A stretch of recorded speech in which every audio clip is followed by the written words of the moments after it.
We're going to talk about some of the basics about assessment, but then also talk about some of the challenges and problems. We all do consultations to other doctors, and the audience today are physicians who may not see Tourette syndrome patients as frequently as we do, and so love to be able to talk with them about what's an appropriate diagnostic assessment from each of our different medical specialties, and then talk about some of the problems that we may encounter with some of the patients that we see who are referred to us for consultations. So anybody want to start? Barbara, you want to start talking about a child psychiatric assessment for kids with TS? Sure. A child psychiatric assessment should be very thorough and comprehensive. And when you think about it, the diagnosis of Tourette's is made by history.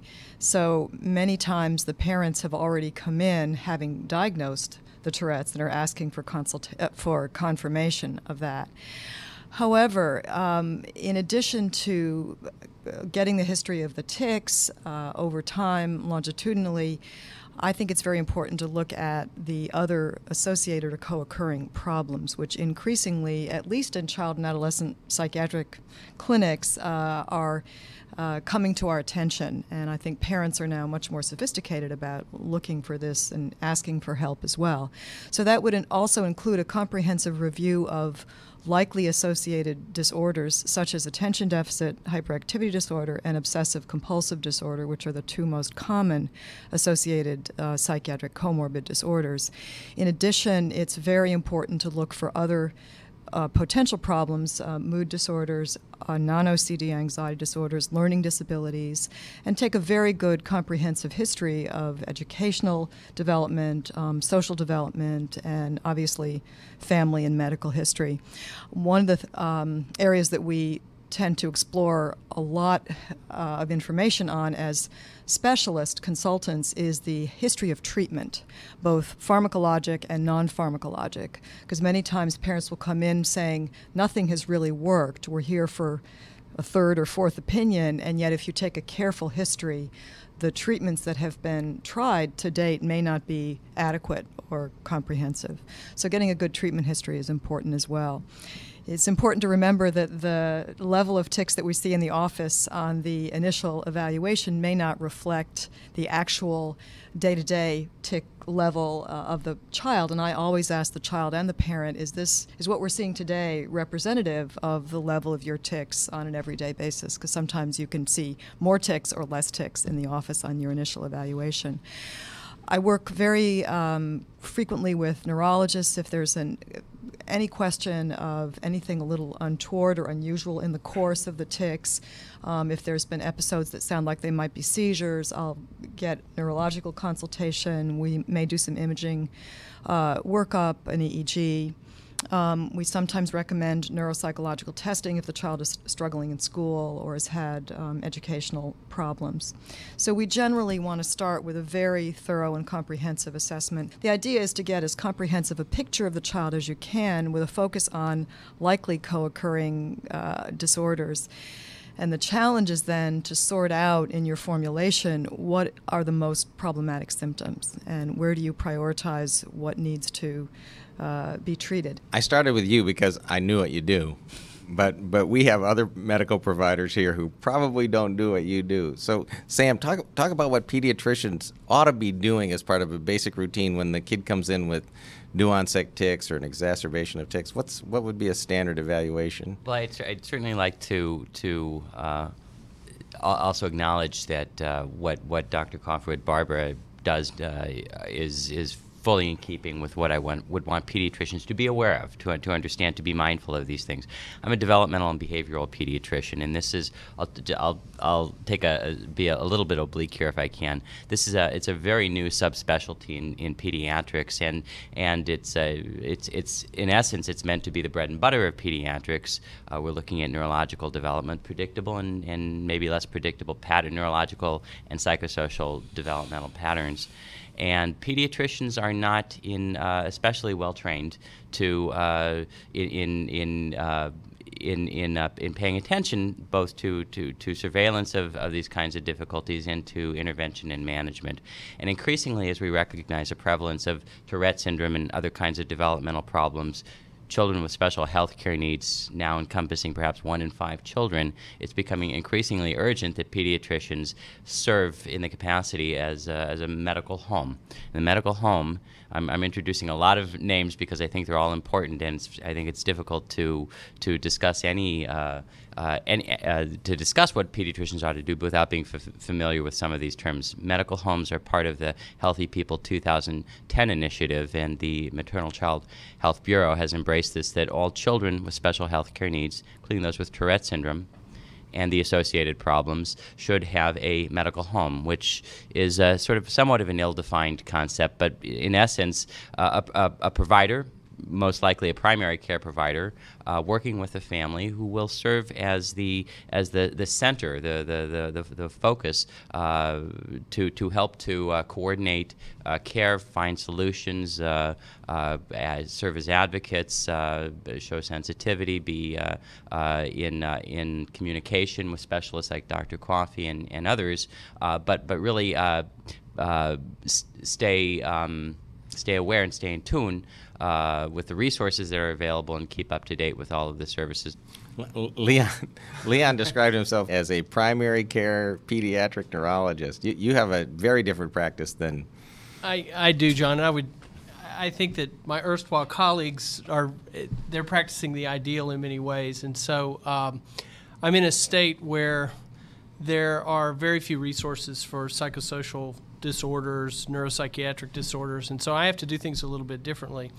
My perception is that most pediatricians are actually pretty good at identifying tic disorders. The referrals that come to me are usually right on the money. They may not be so good at identifying comorbidities, but they definitely get the tic disorder. One thing I've noticed, though, is that they don't want to say Tourette syndrome. And so usually when I see the patients the first time that's ever been broached.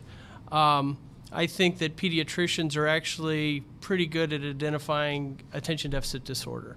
And usually they have identified it, if not treated it, prior to a referral. And I think that's just a reflection of sort of their training and their focus.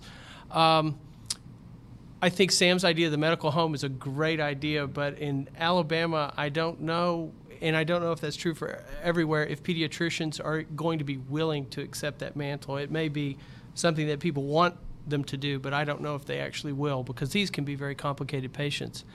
So I would agree with Barbara that Tourette syndrome is a clinical diagnosis. This is historical, and it all depends on how good your history is. And typically, I talk to the family and make the diagnosis before I've ever examined the child or witnessed a tic.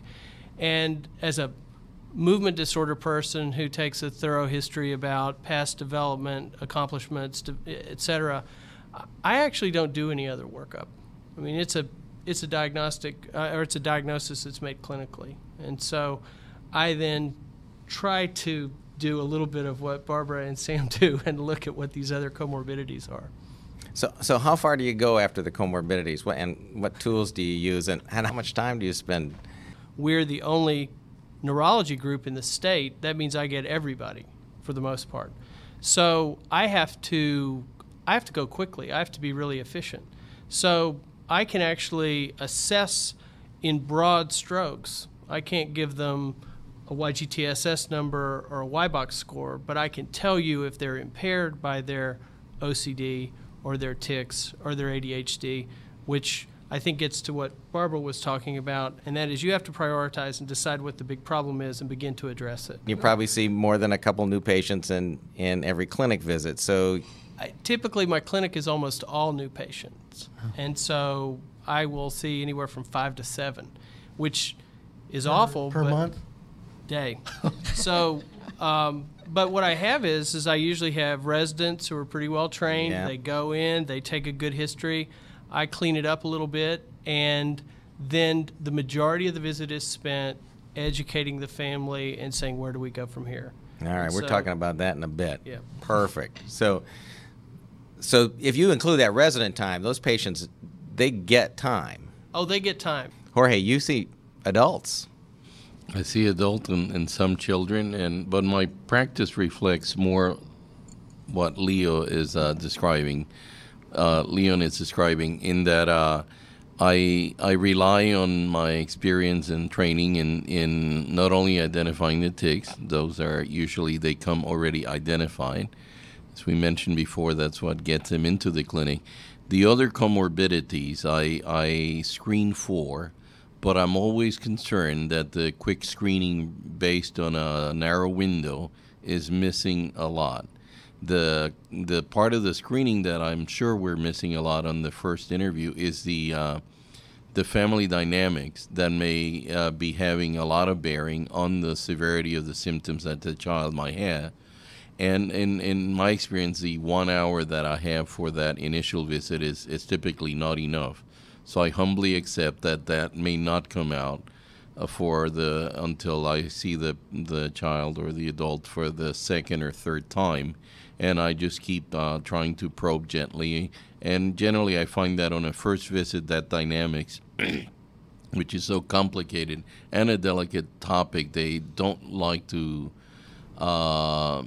be examined on until they've established that they like you and that they have a rapport with you and that they'll like to continue with you. I would say in our clinic we see a kind of a bimodal type of patient. One is the milder patient where the parents have found their way to us because they want to get what they feel is expert consultation, and the cases that have been through multiple other people and they're severe either in their tic severity or in the other stuff.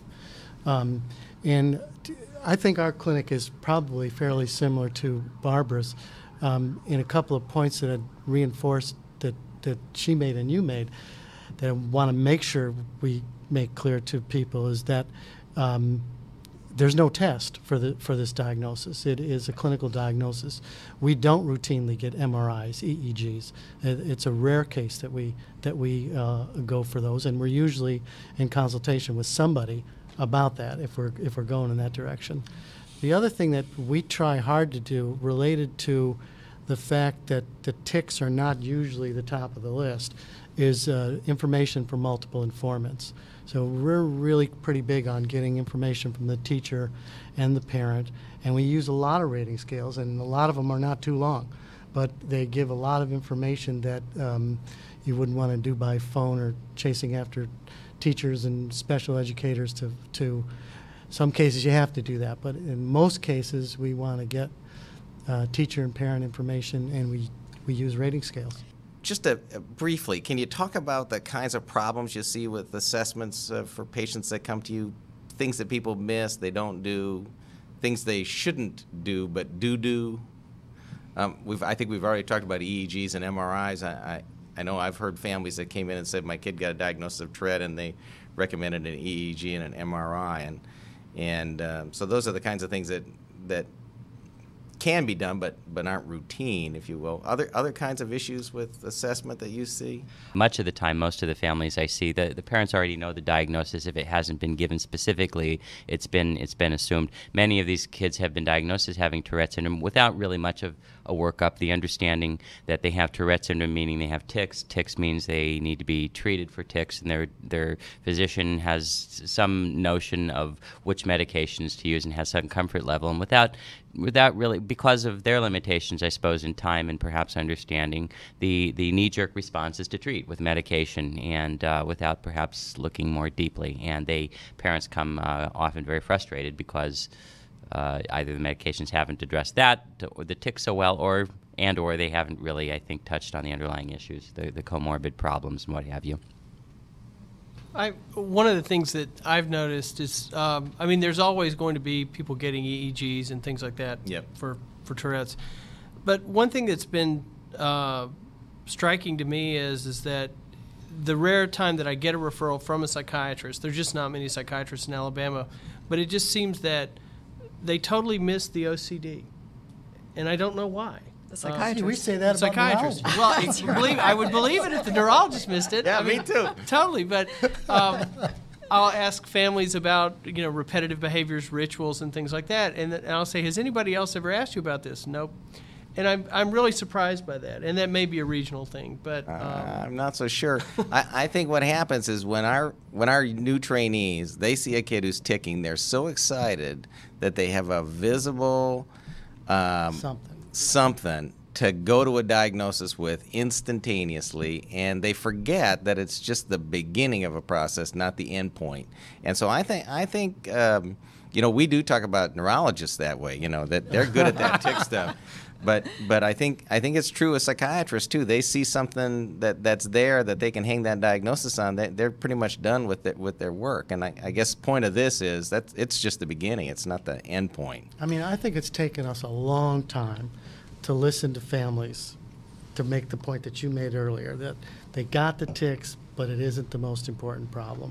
And if you don't see a lot of patients, it's like you got to get hit over the head a few times, and then you finally get it. Yep. And then you finally start looking for those other areas that are likely to be the source. Yeah. We spend about maybe 2 hours. It's supposed to be 2 hours. I spend usually 2.5 hours face-to-face with the kids when they first come in.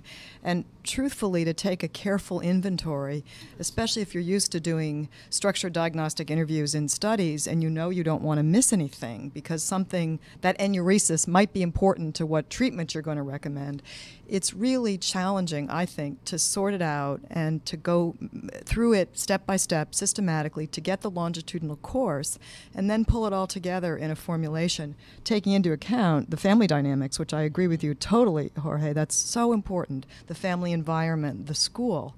And to pull it all together in even 2.5 hours at times is just tremendously challenging. Yeah, I guess I think if you know that you have to hit those areas, it probably goes faster. If you have to stumble upon them, it takes a lot longer.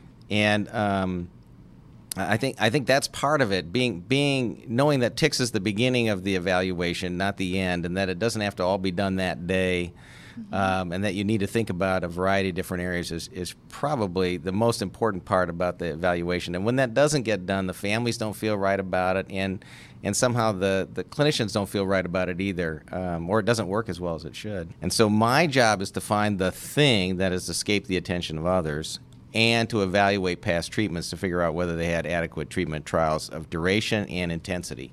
And so my even though I would love to do the whole thing, I have some time constraints too, so I tend to assume, maybe incorrectly sometimes, about the triad plus LD, and then really focus on treatment history and the other comorbid conditions. I think one of the biggest challenges along those lines is you get the history from the parent or the paragraph that comes from the referring physician that they've had 10 different medication trials and they've had inadequate responses or they've had side effects. And although that may be very true as viewed by the patient, it's always helpful to go back and get in touch with the physician. I often ask for copies of the records just to get a look at what those trials have been. I certainly don't want to reinvent the wheel. We have a limited amount of treatments that we recommend or combinations. So I've found it's sometimes useful to go back and chat with a physician about how many milligrams for how many months, what did you think, I'm hearing this from the family. Again, it takes additional time, but it saves you time down the road so you don't have to go back and say, let's try this again, when in fact the child did fail that treatment or failed to respond or really couldn't tolerate it. So getting that documentation can be quite helpful. I agree that that's extremely important, and I generally do that. Like we have sort of an agreement that the people who refer to me, I can call them on the spot, and I generally get that information before I dictate the note. So I formulate sort of the scoop of what I think is going on and what needs to happen, and then I run it by them, particularly if I know that I'm not going to see them for another 6 months to a year, to make sure that they bought into it before they leave the office, and that I'm not reinventing the wheel, basically, because I got poor information. In adults, there's an additional problem, and that is Barbara was saying how important it is to get information from the school, from the parents, from a third party that can validate some of the observations. In adults, you oftentimes don't have that. And what I find is in adults who also have ADHD, they're in general not terribly good witnesses as to what's going on. How do you handle the converse? And that is the patient who, in my case, what it is, they've been under the care of a psychiatrist and they've been diagnosed with ADHD, conduct disorder, et cetera, And then after medication trials and observation, very often these kids are in foster care and things like that, they say, oh, I think they may have Tourette syndrome.